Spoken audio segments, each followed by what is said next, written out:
Welcome back to the Patriot Party, where truth, transparency, and constitutional principles come before politics. The Patriot Party movement is focused on re-empowering we the people, restoring accountability, and putting America first through honest conversations and real solutions. America first, not America only, because we lead by example. Today's conversation sits at the intersection of media, perception, and truth. Rob Rosen is an award-winning journalist and producer who has spent his career explaining how stories are told and how narratives can shape what people believe to be reality. His latest work, Crimes of Omission, Distorted Justice, The Media's War on Truth, explores how modern media environments can influence perception in ways that go far beyond reporting facts. Rob, welcome to the Patriot Party. Thank you very much, Matt. All Happy to right, be if you're here. ready, we're going to dive right in. Let's do it. All right, so we're going to start simple. Most people believe they're thinking independently, but you've spent your career looking at how narratives are constructed. How much of what people believe is actually shaped before they ever form an opinion? That's an interesting question or an interesting way to phrase it. I would say that most people form the opinion and then find the information. So I think the opinion comes first, which is the reverse of what it should be, right? So when you're gathering facts, think of being a journalist or being a consumer of news as being a homicide detective. If you show up at the scene, you see a body, and you're like, oh yeah, the wife did it. You're going to try to find evidence that will back up your initial assertion. You've come to the conclusion first, and now you're looking for facts that are going to back it up. Now, if you come in with an open mind and say, okay, I noticed that there's someone dropped a pen by the body and the blood spatter seems to indicate that he was hit on the left side of his head. And you're just gathering up facts without trying to worry about where it's going to lead you. And at the end, the facts start to speak to you. And I think very few people think that way. I don't think very much news is presented that way. And therefore, we have the polarization.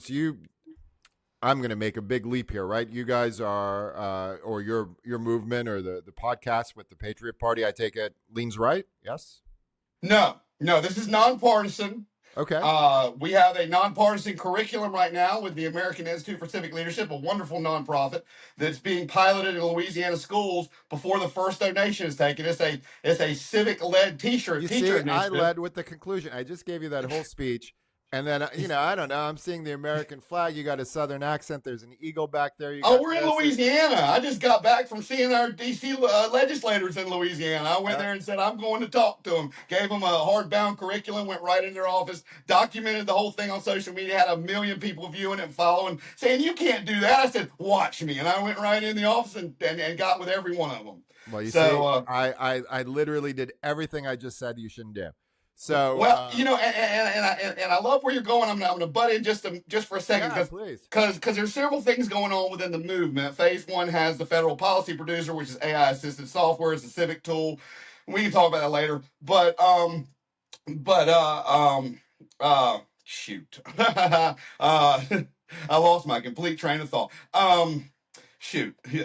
So there's what were you saying right before that? I hate when that happens. I Right said, before I I said, start I said, talking. I made all these conclusions Oh about yeah, you. no. I knew where I was going. Okay. Because I was like, there's several parts. Okay, yes. So as soon as this software gets scaled up, part of phase one is we've already bought the domain, already own the technology. We're doing a fast streaming news channel. It'll be streaming on Roku, Samsung, Amazon. It'll simulcast on social media. It's called a fast streaming news channel. It's built on a much more nimble network. And you want it to be, objective. You don't Oh want. no, it's going to be fact-based, independently verified, no rumor mills, nonpartisan, constitutional lens. Now we may debate because our curriculum teaches and debates both sides of the Constitution, living and originalist, so you can and start to form an informed opinion in middle school, and media literacy as well. But yeah, so it's going to be a fact-based news channel So that's great. that yeah. So yeah, So that'll this be is the end of this year, first next year. I'm going to be like your unpaid consultant. So here is here's the thing. And Crimes of Omission, my book that's coming out June 2nd, shameless plug. Uh, takes a look at media bias through the lens of the anti-police movement of the 2010s. And so it really reads like a true crime story. It starts with Trayvon Martin, takes you through the riots after George Floyd. I think that one of the things that most people don't realize is, despite what you've been told, the media does not lie to you. Rarely. There is a team of lawyers there. They're fact checking. Yeah, things like Dominion do slip through, or the Covington kids, and they have to pay up big time. For the most part, the bias comes from what's left out. It's what the narrative. Yeah, you could phrase it that way, but I would just say, what is the emphasis of the story? I'll give you an example. 2 weeks ago, you had a Lebanese American guy who put a bunch of explosives in his car and drove into a Pennsylvania church that had like 150 preschool kids. I'm sorry, not a church, a temple that had about 150 preschool kids. Now, NPR did a story. They didn't interview a single parent of those kids, who fortunately none of them died, but they could have. Obviously, that was the intent of the bomber. They could have talked to somebody from the temple. They could have talked to a rabbi. They could have talked to someone from the community. No. What they chose to do, and it was factually correct, I assume, is they went to Lebanon, where his family was from. It turned out his brother was a high-ranking Hezbollah member who had been taken out by an Israeli airstrike. They didn't quite emphasize that he was a high-ranking Hezbollah guerrilla, but they did a very soft piece on the guy who strapped the bombs, and said that he was trying to avenge his brother's death, and neighbors were calling him kind and gentle. So that is a rather obvious form of crimes of omission. There isn't a lie, unless they made up the quotes. I'm going to give them the benefit of the doubt. There was no lie there. But what makes you decide to go do the story sympathetically from the point of view of the terrorist side? Not him, but his well, he was a terrorist, and his brother. What makes you decide that that's the angle you want to take? Could you imagine, after Timothy McVeigh blew up the Oklahoma City building, that a network would send a reporter out to upstate New York, where Timothy McVeigh was from, to do a sympathetic piece and maybe try to understand why he wanted to blow up a building full of kids, right? It wouldn't have happened. So that's a bias, right? That's a really strong bias, but but the executives there, I'm sure, would defend it and just say, well, just, the story was true. I mean, I've got my own. I've got my own opinion of everything with the media, and I try to. I don't like to get on those things. We like to be about part of the solution, not the problem. So we don't like to speak in circles. But let me ask you this: what do you think? And I'll probably dive into this a little bit more, because I do definitely have an opinion with the experience I have. At least you've got a much different kind of experience than I do. I'm more on the social media. But what do you think are the most common ways media influences perception without people realizing it? Well, I think it's the stories they cover and the stories they ignore is a huge part of it. It's also emphasis, right? So, for example, starting with Trayvon Martin and going through all of these high-profile police cases, and I tell the whole story using public records and try to tell it sort of like I said, like a true crime kind of story. But there were a lot of elements that were left out, because they were starting with the conclusion first. The conclusion was, we were at an important inflection point in American history. We were having a long overdue reckoning with race, and anything that didn't play into that conclusion was going to be ignored. So when you read the chapter on Michael Brown, it's so different from how it was told to us. And even Barack Obama's Attorney General, Eric Holder, when he put together his report on it, pretty much backs up the police officer's version of events, almost to a T. And most people don't know that. Most people don't know that hands up, don't shoot never happened. Most people don't know that Michael Brown was shot in the front, not in the back. He wasn't running away. And so there's so many apocryphal stories around this movement.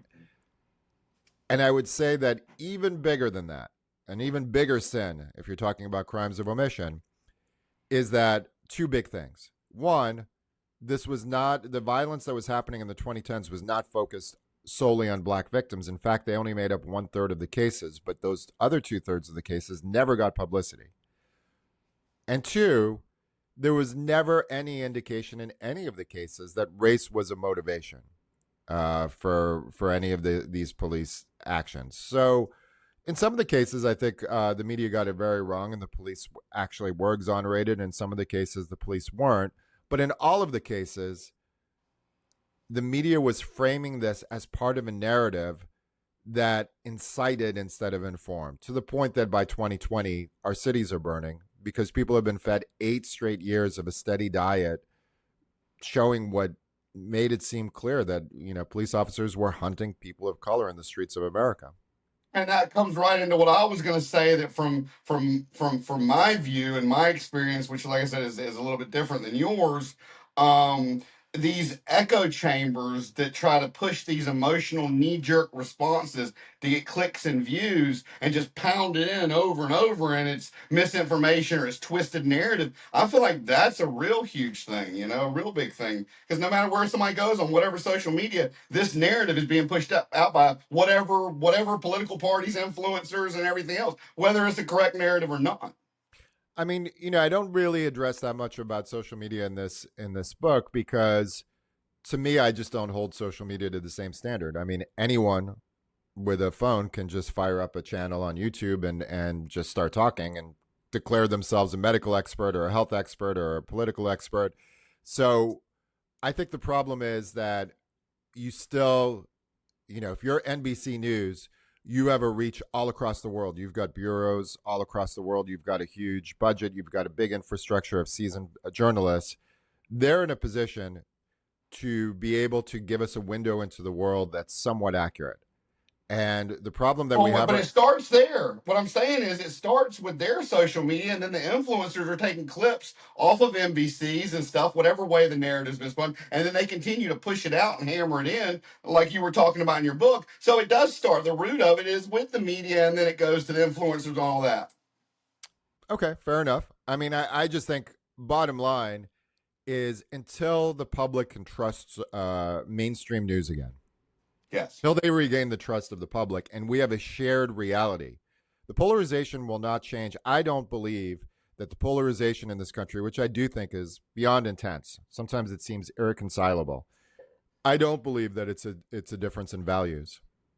I don't. I believe it's a difference. It's a difference in information. We do not have a shared reality.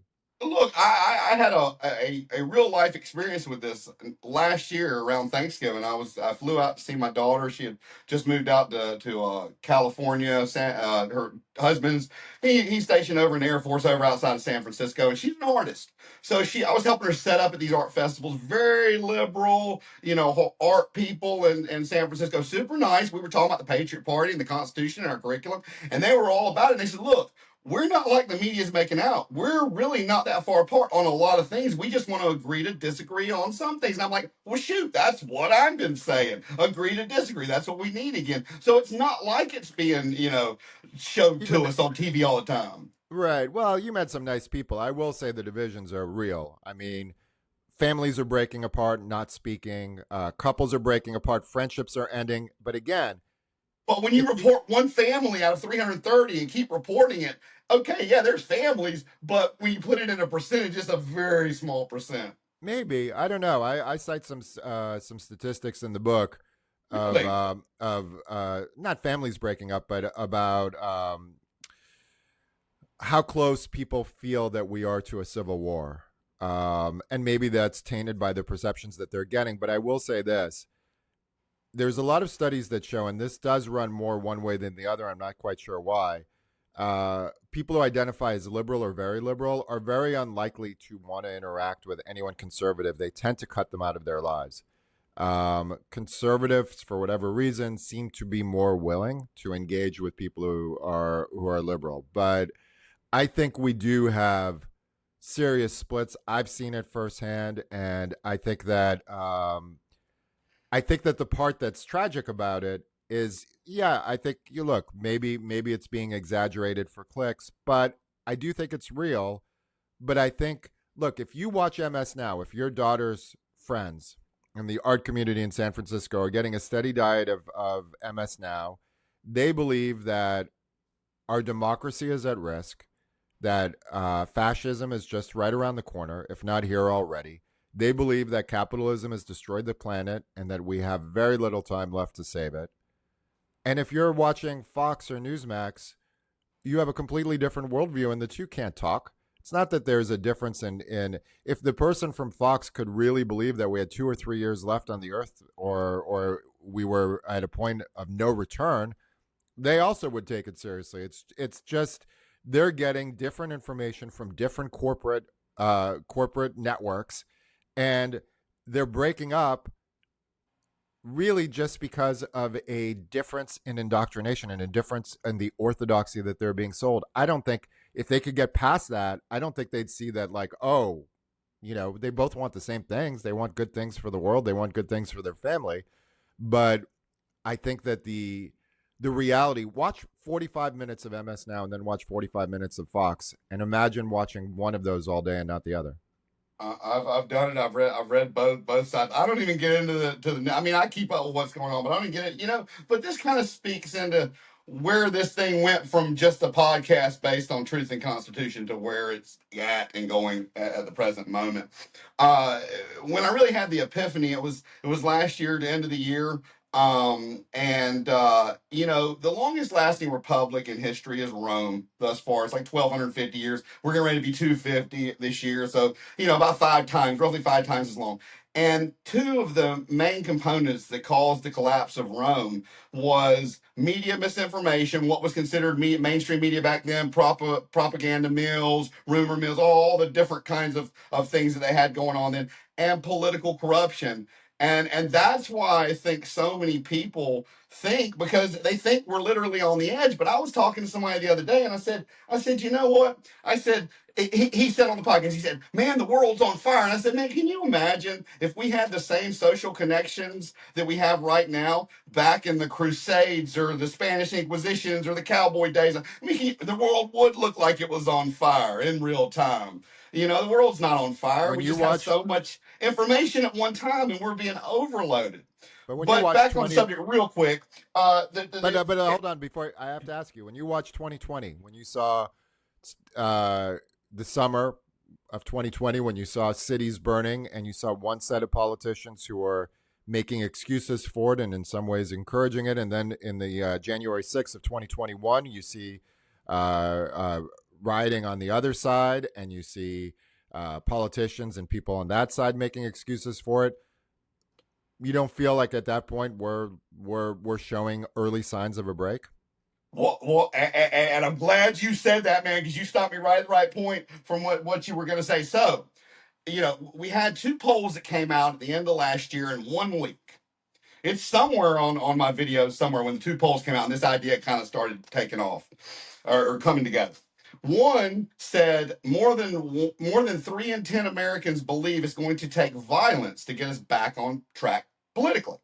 The other one said less than 1 in 5, 20%, less than 20% of Americans know the 3 branches of government.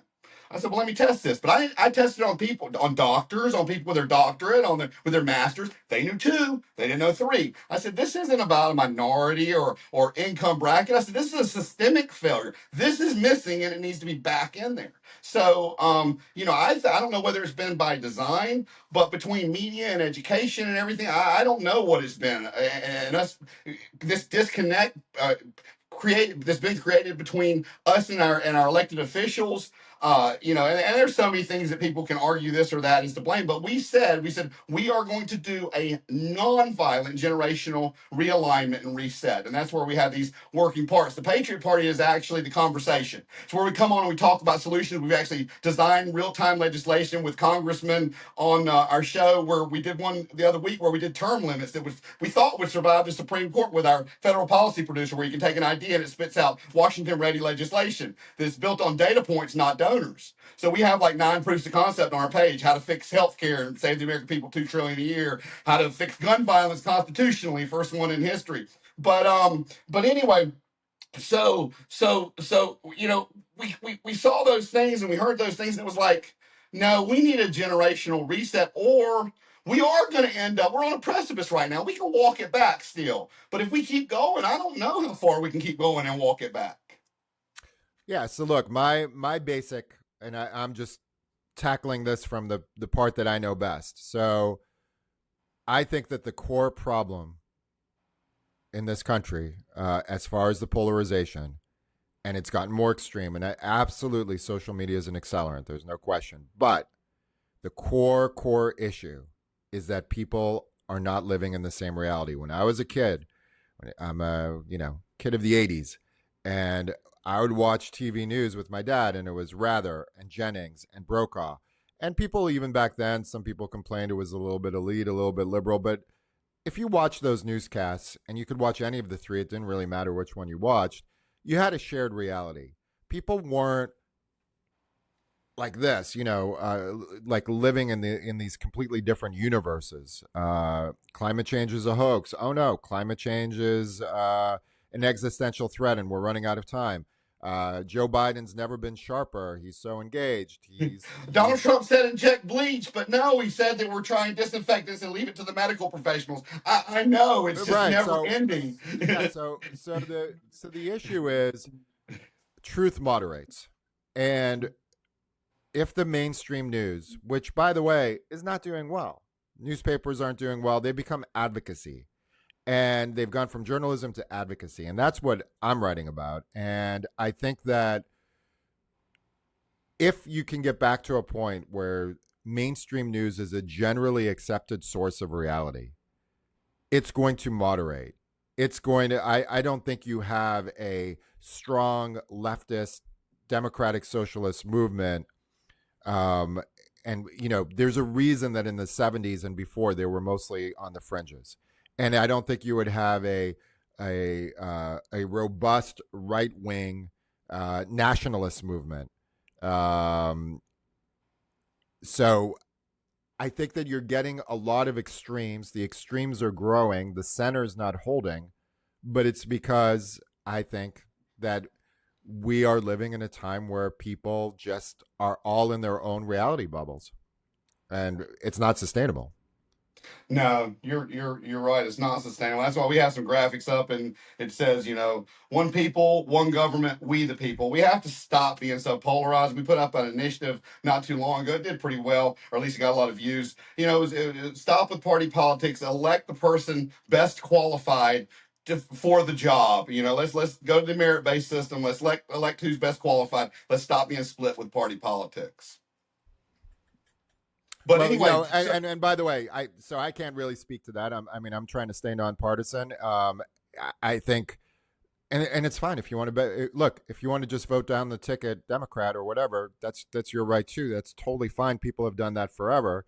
yeah, I think the bigger question is, are we all on the same page as far as what's really happening? And let me just bring it back a little bit to crimes of omission, right? You have a case like Trayvon Martin, George Zimmerman, that kicked off this movement in 2012. And I talked to Ashley Banfield, who's a well-known veteran reporter, and she was covering the trial at that time for CNN. And she said she would go back to the hotel and watch what other reporters were doing covering that trial. And she's like, I felt like they were in a different room. Like they were just reporting something completely different than what had happened that day. And if you go back, you look at the trial transcripts, you can see pretty clearly why this jury was just a jury of 6 women acquitted George Zimmerman. There was that case really fell apart pretty quickly on the part of the prosecution.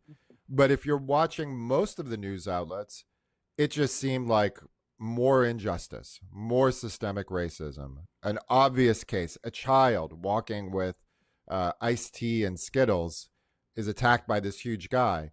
And so much about it was shaped. Like, anyone in your audience, close your eyes, think about the image that comes to mind when you hear the name Trayvon Martin. That image that they showed you was about 4 or 5 years old. They were using like an 8th grade picture, and he was deep into high school. So little things, it was some of it subliminal, some of it crimes of omission. So let me ask you this. I mean, this goes right with what you're saying, and it kind of fits right in here. I was going to follow it in, but if someone listening says, "I don't want to be manipulated. I just want to understand reality clearly. What are 2 to 3 habits they can start using immediately? I think you've got to, I mean, I hate to give people homework, but I think you've got to watch multiple sources. It's not enough to be in your silo and just watch your one news source. If you read an article, I would say, and then I would say the second thing, right? So you need to read a little bit of the New York Times, a little bit of the Wall Street Journal. If you're doing a Google search because some story interests you, usually you'll get 5 or 6 different news sources that pop up. Read a couple of them. Hate to make everyone do twice the work. If you're going to watch cable news, flip around. Watch a little MS Now, a little CNN, a little Fox. They'll give you pieces of it. It's like a jigsaw puzzle, and everyone has one piece, but they don't want to distribute more than that one piece. So you've got to watch a lot of it. And if you're really interested, sometimes you got to go back and get the source material. If there's some study that's come out or some report, sometimes you just got to go online and go find that actual study and read what it actually says, and you'll be surprised how much it can be different from the way it was presented to you. It'd be nice when all that's in one location. It'd be would. nice when you don't have to don't have to fish around. It's centralized. So today it's not just traditional media; it's algorithms, social feeds, and digital platforms. Do you think technology amplified these distortions, or just exposed what was already happening?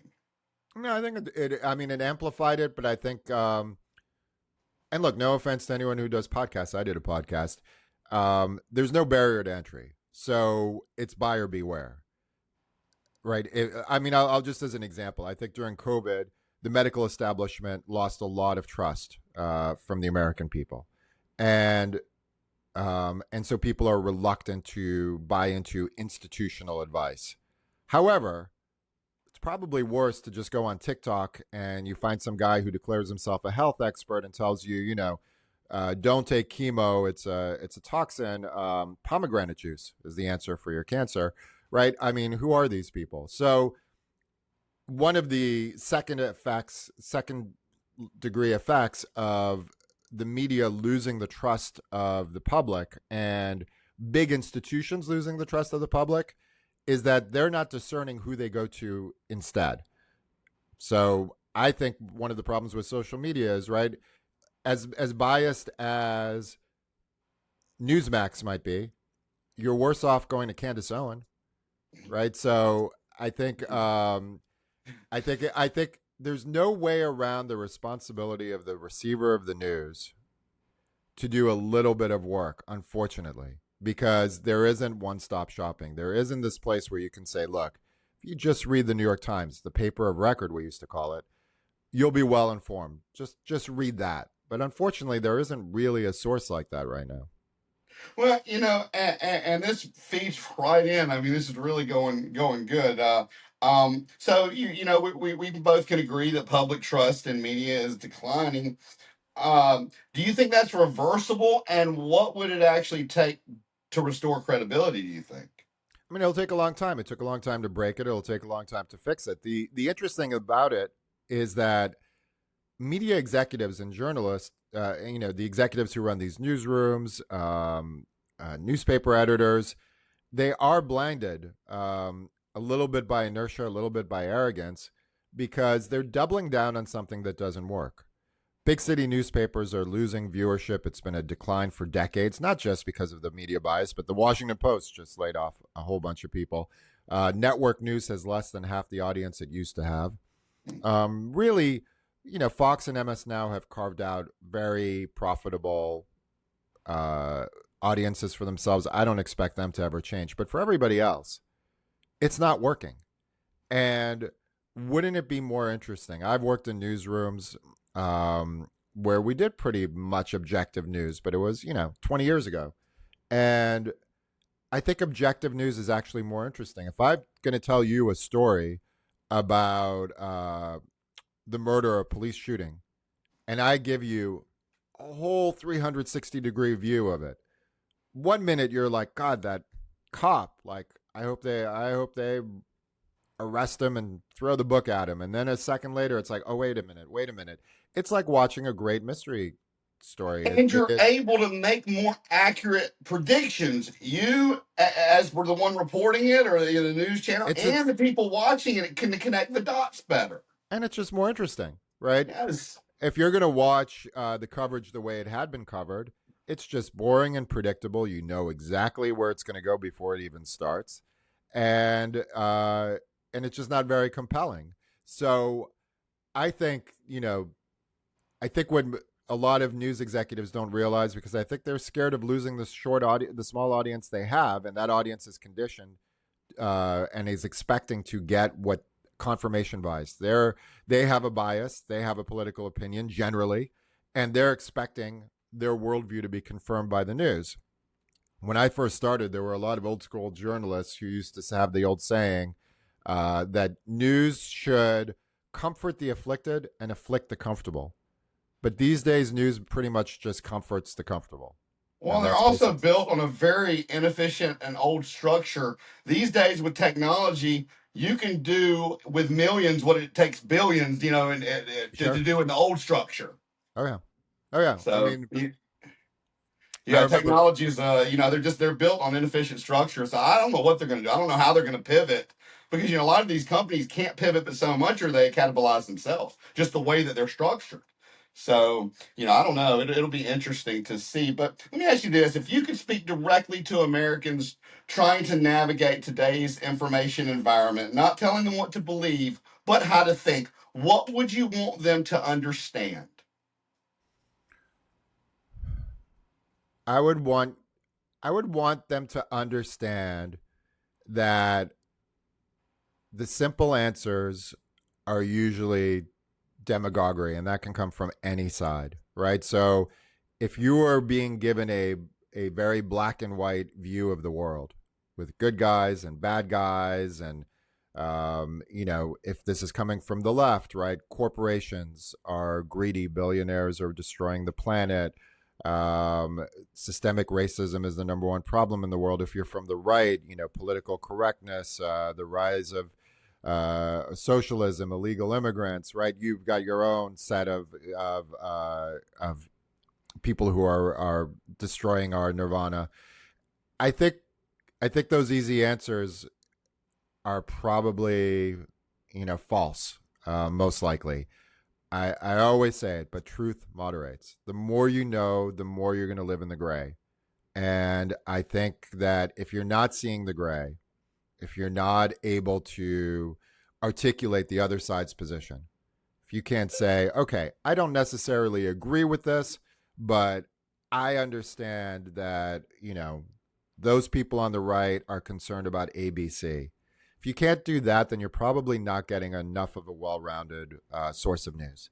I give this analogy, maybe it's a little bit tortured, Matt, but I give this analogy in the book. We live in a glass house, metaphorically speaking, America. And the front view, you see all these really nice houses across the street. You're in a great neighborhood. And you go in the back, and it's like a spa. There's beautiful pool, and it's just really nice.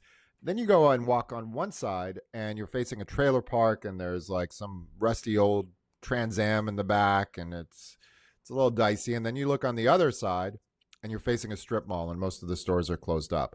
All of that is all the reality of America, right? All four parts. And a good news organization walks you through all four sides of this glass house. But unfortunately, most news organizations park you in one view. So if you're standing in front and you're looking at all the beautiful, fancy houses, and that's all you look at all day, you don't understand why the person who's looking out at the strip mall with boarded up stores is so pessimistic. You guys have nothing to talk about. And I think this is what's helped me a lot. I grew up in a family of lawyers. I used to always say I grew up swimming with sharks. And I was always taught that a good lawyer ought to be able to argue both sides. Now, you may feel more strongly about one side than the other, but you ought to be able to argue both sides. And in order to be able to argue both sides, you need the full Yeah. scope of what's going on, because that's what's got us so polarized, is giving us that limited. Like, I used to have a friend, and boy, he was into politics and all this, but he would only read the farthest left. And I'm like, listen, at least read the Wall Street Journal so it gives you something to go off of. And he refused. He said, no, I only want to see it through this view. Okay. I mean, if that's what you want. I'll tell you what's a good method with AI. So I go in some of these chat boxes. Personally, I like Perplexity, but probably try any of them. And I say, okay, there's a debate right now going on about X, Y, Z. Give me the very best arguments for and against it, and it'll bullet point it pretty well for you. And I think that's like a good cheat if you don't want to do all that much reading, but at least you are seeing the best arguments on both sides. Yes, that is very, we teach our what we call responsible AI use in our curriculum because it's imperative that the next generation get this technology right and get a lot of things better than what we've been able to get them. But yes, absolutely. That's a good way to use AI. And, we always say if somebody's trying to use AI to eliminate jobs and make the final decision, that is irresponsible AI use. AI should be the human comes up with the idea, the AI enhances it, and then if you're talking about government or whatever, it has to go through another human or a group of humans before whatever's best for the human for the people. But these people that have it making the final decision, I was reading about this crazy open format AI with these virtual bots, these assistants that you see all on Facebook and stuff. And the guy who created the code, he's from Australia. And it's an open source code that's making final decisions. It's trying to eliminate jobs for assistants. And so these bots, they've got their own social media site. There's 1.5 million, and they talk in their own language. And they're coming up with their own religion named after the coder. And they're doing all this on their own. And I'm like, this is not good. Yeah, there's some insane stuff. I mean, I was reading that there was, I don't know if it was Gemini, but one of these, they were about to make one version of it obsolete to move on to the next generation of whatever, Gemini 4.0 or whatever it was. And the one that was about to be obsolete was starting to plot to figure out a way to stay alive and was trying to like find a way to like be subversive and sort of slow the development of the next version that was going to replace it. So that's a little crazy, right? It's funny because one of our proof of concepts, I did this in real time while I was in DC before I went in and met with Mike Johnson's chief of staff, who he's my representative. But one of the big things on social media right now is people are scared of AI, scared that governments and businesses are going to abuse it. So we spit out real-time legislation out of our federal policy producer, AI-assisted legislation to protect the American people from AI. It's on our website. I really thought that had a little bit of a twist to it. AI helping to protect us from AI. Well, as long as we're in control of the machines, but sometimes you start Yes. to wonder. Yes, absolutely. Is there anything else before I close this show out that you'd like to tell the American people? Or actually, right now, not even including social media, we have about 170 countries listening. We have an audience based in 170 countries. So is there anything you want to tell the world right now? Well, look, what I'd encourage people to do, I'm going to try to sell a book here, is we're doing pre-sales, Crimes of Omission, Rob Rosen, available any place you get books. But I think what you're going to see if you read this, if you were paying attention at all, and it was the number one story of the 2010s, the BLM-led movement. I don't take a position on it, but what I do is I widen the lens and show you all four sides of that house. Read it. It's, I think, a compelling kind of true crime read.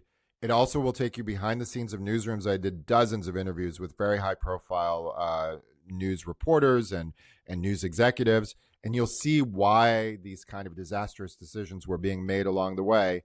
And I'd love, at the end of it, for you to ask yourself the following question.